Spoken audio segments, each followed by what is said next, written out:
Dr. Harrison's shrill voice echoed through the hallway of Chicago Memorial Hospital as he pointed to the 10-year-old boy who had just walked through the front door. Security. Get this kid out of here before he contaminates something.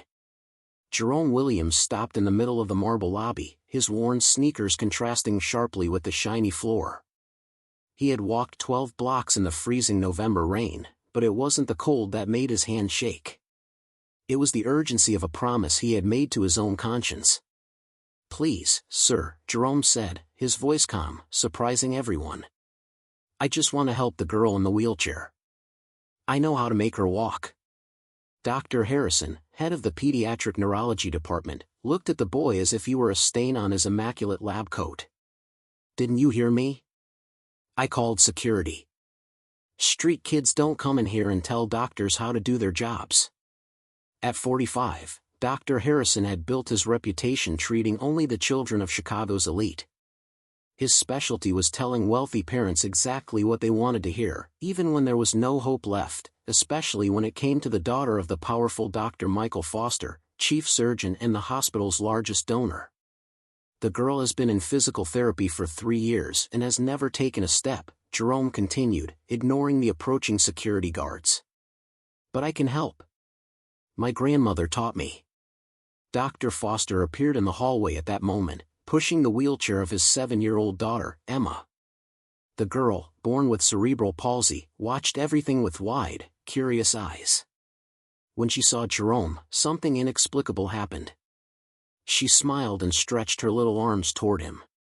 "Emma, no!" Dr. Foster whispered, pulling the chair back. "Let's go to the session." But Emma pointed at Jerome and said her first clear word in 2 years. "Friend." The silence that followed was deafening. Jerome knelt down to the level of the wheelchair, his eyes meeting Emma's. "Hi, princess. Do you want to learn how to dance?" "Enough," exploded Dr. Harrison. "Security, remove this boy immediately." He pointed at Jerome. "If you show your face here again, I'll call the police." Jerome stood up slowly, but before he was escorted out, he whispered something that made Dr. Harrison's blood run cold. "Doctor, I know exactly why Emma never got better, and I know you know, too." As the security guards led him to the exit, Jerome kept his gaze fixed on Dr. Harrison. There was something in those eyes that didn't belong to a 10-year-old boy, an ancient wisdom, an unshakable determination, and even more disturbing, the quiet confidence of someone who holds secrets too powerful to be revealed at the wrong time. 3 days had passed, but Dr. Harrison couldn't get those words out of his head. "I know exactly why Emma never got better, and I know you do, too." He tried to convince himself it was just the ravings of a disturbed child, but the certainty in Jerome's eyes bothered him deeply. On Thursday morning, he arrived at the hospital and found Jerome sitting on the steps of the main entrance, as if waiting.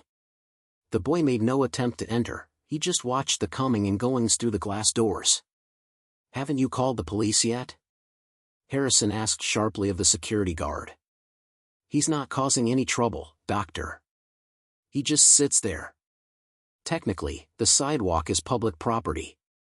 During Emma's physical therapy session that morning, something strange happened. Emma kept looking toward the window, where Jerome was watching through the glass. She began to fidget, trying to communicate. It was the first time in months she had shown such urgency. "What's going on with her today?" asked Dr. Foster, noticing the change. "Just a phase," Harrison replied, closing the curtains. "Maybe we should adjust her medication." That afternoon, Harrison discovered Jerome talking to Janet, one of the hospital's most senior nurses, in the parking lot. "Janet, you were instructed not to interact with this child." "I'm sorry, Dr. Harrison, but he was telling me about techniques his grandmother used with special children. It's fascinating, actually." "Fascinating?" Harrison almost shouted. "He's an uneducated child who lives on the street." Jerome turned calmly to Harrison. "Doctor, my grandmother was Lily Williams. She worked at this hospital for 30 years in the pediatric neurology department. Perhaps you remember her." Harrison's blood ran cold. He remembered Lily Williams very well, a respected nurse known for getting extraordinary results. She raised me after my parents died, Jerome continued, his voice maintaining the disturbing calm. She taught me everything about how children's brains work, how to connect with them when adults give up. She taught me especially about cases like Emma's. Jerome took a step forward, and for the first time, Harrison saw something other than calm in those eyes. He saw a determination that made him involuntarily step back. Dr. Harrison, I know you're lying to Dr. Foster about Emma's progress. I know you know exactly what's wrong with her, but you're hiding it because you don't want to admit you misdiagnosed her 3 years ago. Harrison felt cold sweat trickle down his back. You don't know anything, he whispered, but his voice was shaking. I know Emma doesn't have severe cerebral palsy like you told her father, Jerome continued, unrelenting. I know she has a treatable condition that you misdiagnosed, and now you're afraid to correct it because it would ruin your reputation. How do you, Harrison began, but Jerome wasn't finished. And I know how to help her. But you'd rather keep an innocent child suffering than admit you made a mistake. If you don't get out of here right now, I'll call the police, Harrison threatened. But his voice no longer had authority. Jerome smiled, a smile that didn't suit a 10-year-old boy. You can call them, doctor, but every day I'll be here reminding you that there's a girl in there who could be running and playing if you had the courage to do the right thing. The next morning, Dr. Harrison called an emergency meeting with his team. An unaccompanied child has been disrupting our routine, we need to take action. Dr. Rebecca Chun, a neurologist who had recently arrived, frowned. What kind of interference? The boy claims to have medical knowledge inherited from a supposed grandmother, it's causing disturbances. Janet, the nurse, cleared her throat uncomfortably. Dr. Harrison, I checked the records. Lily Williams did indeed work here for 30 years, and she had a grandson who was recently orphaned. That doesn't change the fact that a child can't. Excuse me, Dr. Chun interrupted. May I ask what kind of knowledge this boy has demonstrated? I'd like to talk to him. If he really is Lily's grandson, that changes everything. She was a legend here. That afternoon, Dr. Chun approached Jerome on the hospital steps. You must be Jerome. I'm Dr. Chun. I've heard about your grandmother. Jerome studied her. Did you work with her? Not directly, but everyone knew her reputation. She saved many children that other doctors had given up on. She taught me that sometimes doctors get so caught up in their books that they forget to look at the real child, Jerome replied. Tell me about Emma Foster. Do you really want to know, or are you testing me? I really want to know. Emma doesn't have severe cerebral palsy as her chart says. She has a neuromotor disconnection syndrome that can be treated with specific stimulation. My grandmother taught me to recognize the signs. Dr. Chun felt a chill. How can you be so sure? Because I've been watching Emma for weeks through that window, she responds to stimuli that a child with severe cerebral palsy would not respond to. At that moment, Dr. Harrison appeared. Dr. Chun, what are you doing? Talking to a very perceptive young man, she replied. Jerome, I'd like you to meet Dr. Foster. I think he should hear your observations about Emma. Harrison's blood ran cold. This is absolutely unacceptable. A child who demonstrates exceptional medical knowledge inherited from one of the best professionals this hospital has ever had, Dr. Chun replied firmly. Jerome turned to Harrison with his disturbing calm. You're afraid of what I'm going to tell Dr. Foster, aren't you? I'm not afraid of anything a child can say. Then why don't you let me show him what I know about Emma?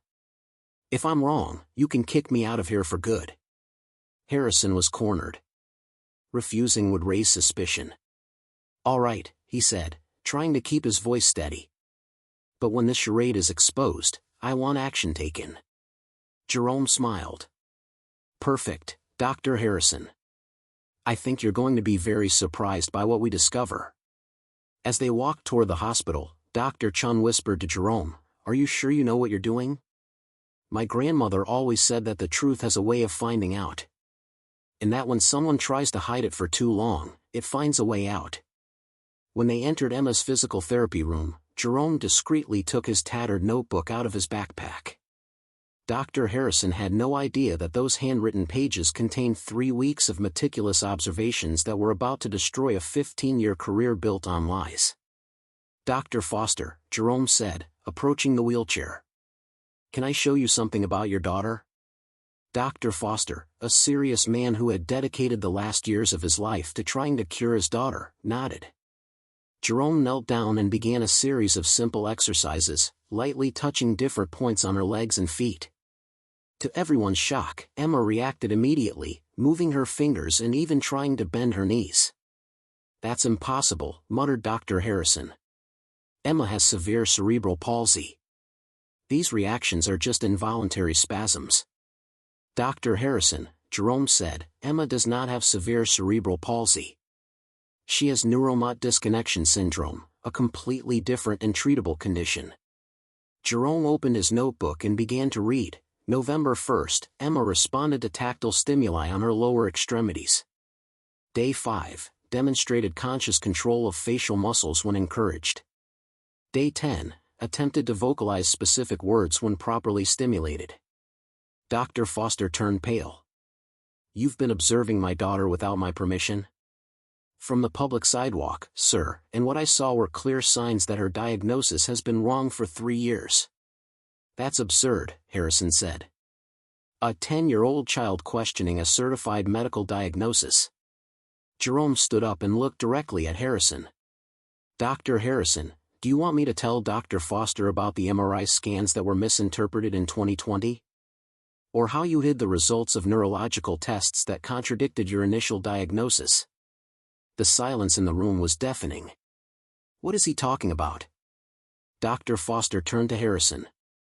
"My grandmother kept copies of all the important tests," Jerome continued relentlessly. "She showed me how to identify the signs you chose to ignore." Jerome turned the page of his notebook and read, "MRI report, March 15, 2020. Fundamentally normal brain structures. Signs consistent with mild to moderate neuromotor disconnection syndrome. Prognosis favorable with appropriate stimulation." Dr. Foster snatched the notebook from Jerome's hands. "Harrison, is this true?" Harrison was cornered. "Michael, at the time there was uncertainty in the diagnosis." "Uncertainty?" Dr. Foster exploded. "You told me my daughter would never walk. You stole years of her development for what? For fear of admitting a mistake?" Jerome approached Emma again. "Princess, do you want to try standing up?" With his help, Emma was able to support her weight on her legs for a few seconds. Dr. Foster had tears in his eyes. 3 years, Harrison. 3 years of my daughter's life that could have been different." "Harrison, you're fired," Dr. Foster said.